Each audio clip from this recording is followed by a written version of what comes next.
हमारे प्रदेश के पूर्व मुख्यमंत्री माननीय कमलनाथ जी हम सब युवाओं के चहेते, युवाओं की आन बान शान, जिनके भाषण हमारे युवा साथी सुन सुनकर समाज के लिए प्रेरित हुए, ऐसे हमारे आदर्श आइडल भाई कन्हैया कुमार जी, साथ ही हमारे प्रदेश के पूर्व मुख्यमंत्री राज्यसभा सांसद आदरणीय दिग्विजय सिंह जी, हमारे एक छोटे से निवेदन पर हमने बोला था कि साहब हम आपके पास आएंगे हमारे मुद्दे की बात करने के लिए, लेकिन उन्होंने कहा कि आप मत आइए, हम आपके बीच आते हैं। और जैसे ही इन्होंने हमको बोला कि हम इंदौर आ रहे हैं, तो जैसा के पिताजी को भी पता चल गया तो वो भी इंदौर आ गए। और आज मैं जो हमारे अतिथि है उनके समक्ष अपनी बात रखूंगा। हमारे विद्यार्थियों के जो मुद्दे हैं, कई लोग सम्मान्य पत्रकार गण भी यहाँ पर आए हैं, उनसे भी मैं विशेष निवेदन करना चाहता हूं कि इस कार्यक्रम को लेकर जो बोला जा रहा है कि यह कार्यक्रम कांग्रेस का है, लेकिन ये किसी भी राजनीतिक दल का नहीं है, यह कार्यक्रम आदिवासी युवाओं का है। हम लोग सरकार के पास, वर्तमान में जो सरकार है, पिछले कई वर्षों से हम संघर्ष कर रहे हैं, हम पे कई एफआईआर डाली गई है। हम जब भोपाल में आंदोलन करते हैं, हम पर लाठियां चलाई जाती है। सरकार के पास भी गए, आवेदन किया, निवेदन किया, लेकिन सुनवाई नहीं हुई। इसलिए हमने विपक्ष के समक्ष अपनी बात रखने की सोची, सब लोगों से विचार विमर्श किया, इसलिए उनको आज यहाँ पर बुलाया है। इसलिए ये कार्यक्रम किसी राजनीतिक दल का नहीं है। आप ऊपर देखोगे मंच पे हमारे महापुरुषों के अलावा किसी भी राजनीतिक दल का कोई मोनो नहीं है। लेकिन जो हमारी बात सुनेगा, जो हमारी बात मानेगा, हम उनको अपनी बात बताएंगे। साथियों, आज इस कार्यक्रम को आयोजन करने में कई समस्याओं का सामना किया। आज भी सर आपको मैं अवगत कराना चाहता हूं कि अभी भी हमारे लड़के रास्ते में, अभी भी हमारी बहुत सारी बसें, हमारी बहुत सारी गाड़ियां नहीं आई है। कईयों को पुलिस प्रशासन ने रास्ते में रोक दिया है। और भी पता चला कि 300 रुपए में हमारे लड़कों को पैसों का लालच देकर अमित शाह जी की रैली में ले जाने का भी प्रयास किया। लेकिन ये आदिवासी टिकने वाला है, बिकने वाला नहीं है। और हमने तो खुले मैदान में आयोजन करने का सोचा था, लेकिन बारिश के कारण इस हाल में बैठना पड़ रहा है, क्योंकि हम खुले मैदान में रहने वाले शेरे, बंद कमरे वाले वो नहीं है। फिर भी हम लोगों को हमारे युवा साथी अपनी बातों को लेके, अपनी मांग को लेके यहाँ पर उपस्थित हुए हैं। टाइम की बहुत ज्यादा कमी है और मैं माननीय कमलनाथ जी से निवेदन करूंगा कि अगली बार हमारा कोई कार्यक्रम है तो पूरा दिन लेकर आए। कम समय में हमारी बात पूरी नहीं होती है। तो मुझे प्रस्तावना, हमारी जो मांग पत्र है वो पढ़ने के लिए जिम्मेदारी दी गई है। मैं पढ़ना चाहूंगा कि हमारे जो अतिथि है उस पर गंभीरता पूर्वक विचार करें।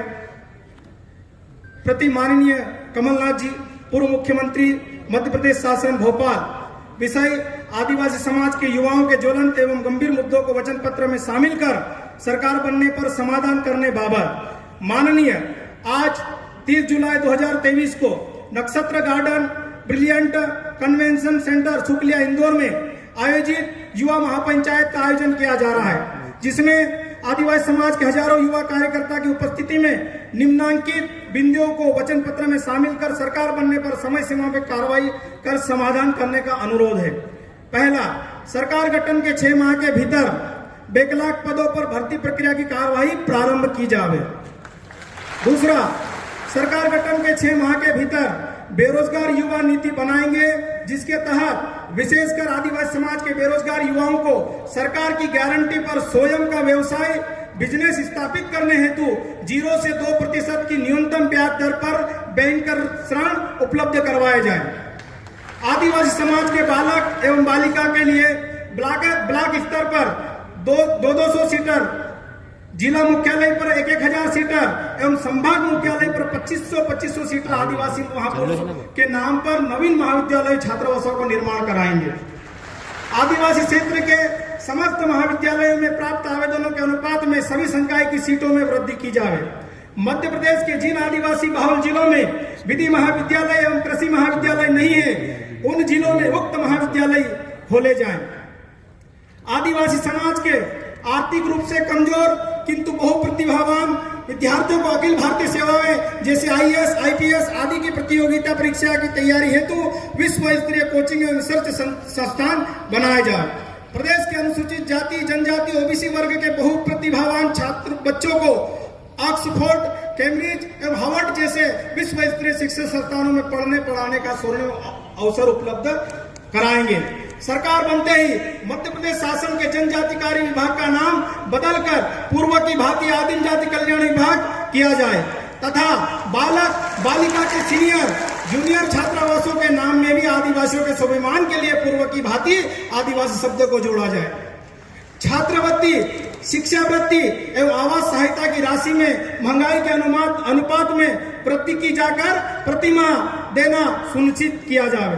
सरकार बनते ही 9 अगस्त विश्व आदिवासी दिवस के अवसर पर सार्वजनिक अवकाश कर इस पूरे मध्य प्रदेश में शासकीय स्तर पर मनाया जाए।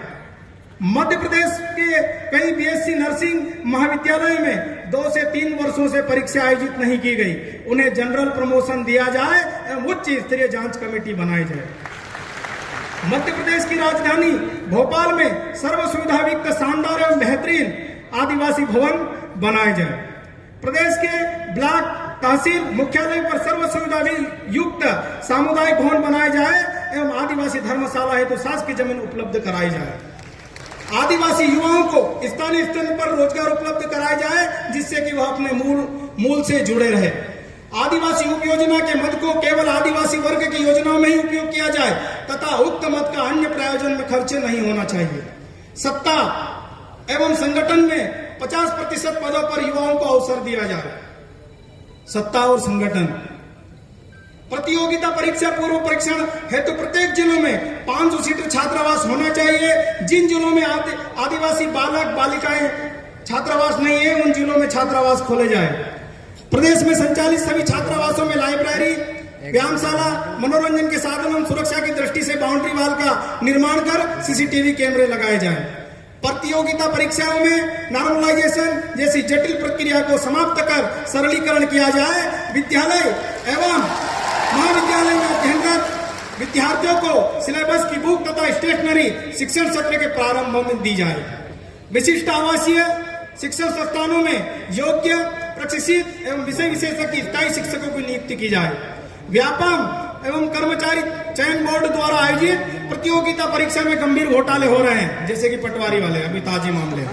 आर्थिक एवं राजनीतिक रसूखदार परिवार के अयोग्य प्रतियोगियों का चयन हो रहा है, इससे गरीब एवं योग्य प्रतियोगी वंचित हो रहे हैं। इस व्यवस्था को सुधारने हेतु पारदर्शी एवं विश्वसनीय प्रक्रिया अपनाई जाए। ग्रामीण क्षेत्रों में प्रत्येक गांव में कुटीर उद्योग के माध्यम से बेरोजगार युवाओं को रोजगार अवसर उपलब्ध कराए जाए। अनुसूचित जाति, जनजाति, ओबीसी वर्ग की नौकरियों में दिए गए आरक्षण पर श्वेत पत्र जारी किया जाना चाहिए। अनुसूचित जनजाति वर्ग के लिए वर्षवार आवंटित बजट पर श्वेत पत्र जारी किया जाए। प्रदेश में निर्माणाधीन निर्मित mega project, medical, engineering college आदि के नाम पर मूल निवासियों के पूर्वजों के नाम पर रखे जाए। मूल पैसा एक्ट 1996 को लागू कर पैसा एक्ट का चेयरमैन आदिवासी वर्ग से ही किसी को बनाया जाए। प्रदेश के आदिवासी क्षेत्रों में स्थित स्कूल कॉलेजों में गुणवत्तापूर्ण एवं रोजगार मूलक शिक्षा दी जाए। प्रदेश के समस्त आदिवासी ब्लॉक स्तरीय शासकीय अस्पतालों में समस्त प्रकार की जांच, परीक्षण एवं सुविधाएं एवं शरीर के सभी अंगों के विशेषज्ञ चिकित्सकों की नियुक्ति की जाए।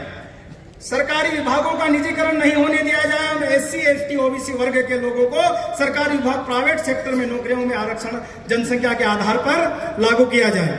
जैसे बसों के संचालन हेतु ठेका, खनिज पदार्थों के ठेके, शासकीय दुकानों के ठेके एवं अन्य किसी भी कार्य हेतु प्राइवेट सुविधाओं के ठेके आदि। सर 2-3 मुद्दे और बचे हैं। आदिवासियों की जमीन किसी भी प्रायोजन के लिए सरकार द्वारा नहीं लिया जावे। यदि जनहित में आदिवासियों की जमीन ली जाती है तो रॉयल्टी देना चाहिए। जैसे प्रीवर्स के तहत राजा महाराजाओं को दी जाती है, परिवार के किसी एक सदस्य को नौकरी दी जाए तथा अन्य सदस्यों को पढ़ाई के अवसर दिए जाए। आदिवासियों को मजबूरन दूसरे प्रदेशों में स्थापित करना पड़े तो वहां पर आदिवासी श्रेणी में ही बरकरार रखा जाए। सभी प्रकार की शासकीय नौकरी में भर्ती हो, चाहे वो संविदा हो या स्थायी, सभी के जनसंख्या अनुपात अनुसार ही आरक्षण हो। आरक्षित पद पर चयन उपरांत उस अभ्यर्थी का अन्य उच्च पद पर चयन होने पर या त्याग पत्र देने पर या अन्य किसी की भी कारणों से वह सीट खाली होती है तो उसे आदिवासी वर्ग के लिए आरक्षित रखी जाए। भारत सरकार ने कक्षा 1 से 14 वर्ष की आयु वर्ग के बच्चों का अनिवार्य शिक्षा प्रदान करने के लिए शिक्षा अधिकार अधिनियम आरटीए 2009 लाया गया है, जिसके अंतर्गत 6 से 14 वर्ष कक्षा 1 से 8 के बच्चों को निःशुल्क शिक्षा प्रदान की जा रही है। कक्षा 8वीं तक ही निःशुल्क शिक्षा प्रावधान के इस कानून के तहत इस सीमा को खत्म कर इसे निरंतर 12वीं तक रखा जाए। शिक्षित एवं बेरोजगार युवाओं के लिए बेरोजगारी भत्ता भी दिया जाए। मुद्दे हमारे खत्म हो गए हैं। इतने मुद्दे हम लोगों ने इसलिए रखे हैं क्योंकि सरकार सुन नहीं रही है, इसलिए इतनी बड़ी लिस्ट आपके भरोसा करके, विश्वास करके आपके बीच रखा है। और मैं यहाँ पे इस इंदौर की पावन धरती पर से एक मैसेज देना चाहता हूँ प्रदेश सरकार को। चाहे अमित शाह जी को बुला लीजिए, चाहे प्रधानमंत्री जी को बुला लीजिए, समझ जाइए आपकी कुर्सी खतरे में है। तो ये युवा बनाना भी जानते हैं, बिगाड़ना भी जानते हैं। तो साथियों, सभी धैर्य पूर्वक हमारे जो अतिथि आए हैं उनको हमको सुनना है। और साथियों, सभी युवाओं को संघर्ष करना पड़ा यहाँ तक आने में। कहीं को बसों में तकलीफ आई, कहीं को रास्ते में रोका। मैं 1-2 लाइन से अपनी बात खत्म करूंगा कि हम लोग, हमारे जो मजदूर वर्ग के लोग, हमारे गरीब किसान के हम औलादे हैं, हम संघर्ष करना हम बचपन से जानते हैं कि ना संघर्ष ना तकलीफ तो क्या मजा फिर जीने में, ना संघर्ष ना तकलीफ तो क्या मजा फिर जीने में। अरे बड़े बड़े तूफान थम जाते हैं जब आग लग जाती है सीने में। तो साथियों, बहुत बहुत धन्यवाद। बाकी और भी हमारे आदिवासियों के बहुत सारे मुद्दे हैं, हम लोग समय समय पे आपस में मिलते रहेंगे और अपनी बात करते रहेंगे। मैं इतना ही कहकर अपना स्थान ग्रहण करूंगा। जय जोहार, जय आदिवासी।